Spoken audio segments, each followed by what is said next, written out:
ರಾಜೀನಾಮೆಗೆ ಇಬ್ರು ಎಂಎಲ್ಸಿಗಳು ಸಮಯ ಕೇಳಿದ್ದಾರೆ. ನಜೀರ್ ಅಹಮದ್ ಹಾಗೆ ಅನಿಲ್ ಕುಮಾರ್ ಕೂಡ ಸಮಯ ಕೇಳಿದ್ದಾರೆ ರಾಜೀನಾಮೆಗೆ. ಅವರಿಬ್ಬರಿಗೂ ಬರೋದಕ್ಕೆ ಹೇಳಿದ್ದೀನಿ ಅಂತ ಬೆಂಗಳೂರಲ್ಲಿ ಸಭಾಪತಿ ಬಸವರಾಜ ಹೊರಟ್ಟಿ ಹೇಳಿಕೆಯನ್ನ ಕೊಟ್ಟಿದ್ದಾರೆ.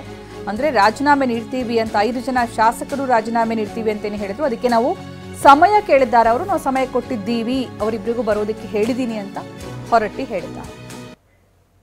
ಇಬ್ಬರು ಫೋನ್ ಮಾಡಿದ್ರು, ನಜೀರ ಇನ್ನೊಬ್ಬರು ಯಾರು ಹೇಳಿದ್ರು, ಇಬ್ಬರು ಕೂಡ ಬರ್ತೀವಿ.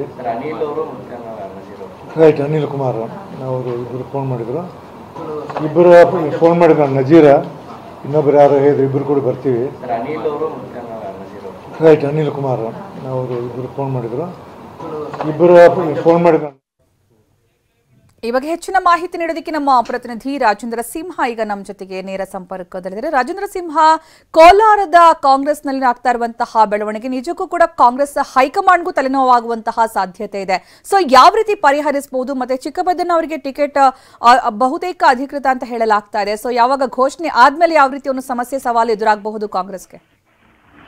ಸುಕನ್ಯಾ, ಬಹುತೇಕ ಏನು ಚಿಕ್ಕಪೆದ್ದಣ್ಣ ಅವರ ಹೆಸರು ಅಂತಿಮ ಆಗ್ತಾ ಇದೆ ಅನ್ನೋ ಒಂದು ಮಾಹಿತಿ ತಿಳಿದ ನಂತರದಲ್ಲೇ ಅಂತಿಮವಾಗಿ ಏನು KH ಮುನಿಯಪ್ಪ ಮತ್ತೆ ರಮೇಶ್ ಕುಮಾರ್ ಬಣಗಳ ನಡುವೆ ನಡೀತಾ ಇದ್ದಂತ ಒಂದು ಜಿದ್ದಾಜಿದ್ದು ಇವತ್ತು ರಾಜೀನಾಮೆ ತಂತ್ರಕ್ಕೆ ಬಂದು ನಿಂತಿರುವಂಥದ್ದು. ಅಂದ್ರೆ ಕಳೆದ ರಾತ್ರಿ KH ಮುನಿಯಪ್ಪ ಅವರು ಏನು ಖರ್ಗೆ ಅವ್ರನ್ನ ಮೀಟ್ ಮಾಡಿ ಅವ್ರ ಜೊತೆ ಮಾತುಕತೆ ನಾಡಿ ಚಿಕ್ಕಪೆದ್ದಣ್ಣ ಅವರ ಹೆಸರನ್ನ ಫೈನಲ್ ಮಾಡಿದ್ದಾರೆ ಅಂತ ಗೊತ್ತಾದ ನಂತರದಲ್ಲಿ ಇವತ್ತು ಬೆಳಗ್ಗೆಯಿಂದ ಈ ಒಂದು ರಾಜೀನಾಮೆ ಪ್ರಹಸನ ನಡೀತಾ ಇರುವಂತದ್ದು. ಅಂದ್ರೆ ಅಂತಿಮವಾಗಿ ಒಂದು ರಮೇಶ್ ಕುಮಾರ್ ಬಣದ ಟಾರ್ಗೆಟ್ ಇಷ್ಟೇ, ಯಾವುದೇ ಕಾರಣಕ್ಕೂ ಕೂಡ KH ಮುನಿಯಪ್ಪ ಆಗ್ಲಿ ಅಥವಾ ಅವರ ಕುಟುಂಬಕ್ಕೆ ಟಿಕೆಟ್ ಸಿಗಬಾರ್ದು ಅನ್ನುವಂಥದ್ದು ಒಂದೇ ಒಂದ್ ಲೈನ್ ಅಜೆಂಡಾ. ಹಾಗಾಗಿ ಇವರು ಕಳೆದ ಏನು ಲೋಕಸಭಾ ಚುನಾವಣೆಯಲ್ಲಿ ನೇರವಾಗಿ KH ಮುನಿಯಪ್ಪ ಅವರಿಗೆ ಟಿಕೆಟ್ ಕೊಡಬಾರ್ದು ಅನ್ನೋ ನಿಟ್ಟಿನಲ್ಲಿ ಹೈಕಮಾಂಡ್ ಲೆವೆಲ್ ನಲ್ಲಿ ಸಾಕಷ್ಟು ಪ್ರಯತ್ನ ಪಟ್ಟರು. ಆದ್ರೆ ಅಲ್ಲಿ ಕೈ ತಪ್ಪದಂತ ಸಂದರ್ಭದಲ್ಲಿ ನೇರವಾಗಿ ಚುನಾವಣೆಯಲ್ಲಿ ವಿರೋಧಿ ಬಣದ ಜೊತೆ ಕೈ ಜೋಡಿಸಿ KH ಮುನಿಯಪ್ಪ ಅವರ ವಿರುದ್ಧ ಕೆಲಸ ಮಾಡಿದ್ರು, ಅಂದ್ರೆ ಕಾಂಗ್ರೆಸ್ ವಿರುದ್ಧ ಕೆಲಸ ಮಾಡಿದ್ರು. ಆದ್ರೆ ಈ ಬಾರಿ ಬೇರೆಯದೇ ತಂತ್ರವನ್ನ ಹೂಡಿದ್ರು. ಅಂದ್ರೆ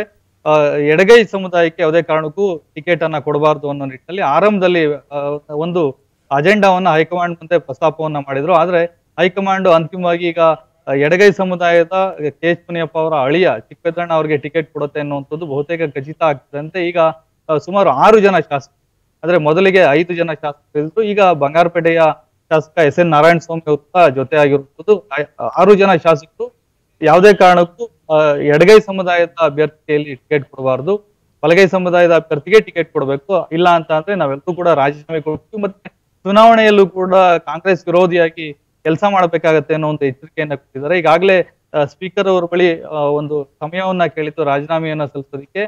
3 ಗಂಟೆ ನಂತರದಲ್ಲಿ 3 ಗಂಟೆ ವಿಮಾನದ ಮೂಲಕ ಮಂಗಳೂರಿಗೆ ಹೋಗಿ ಅಲ್ಲಿ ಖಾದರ್ ಅವ್ರನ್ನ ನೇರವಾಗಿ ಭೇಟಿ ಮಾಡಿ ಅಲ್ಲೂ ಕೂಡ ರಾಜೀನಾಮೆ ಸಲ್ಲಿಸೋದಕ್ಕೆ ಈಗೆಲ್ಲ ಪ್ಲಾನ್ ಇದೆ.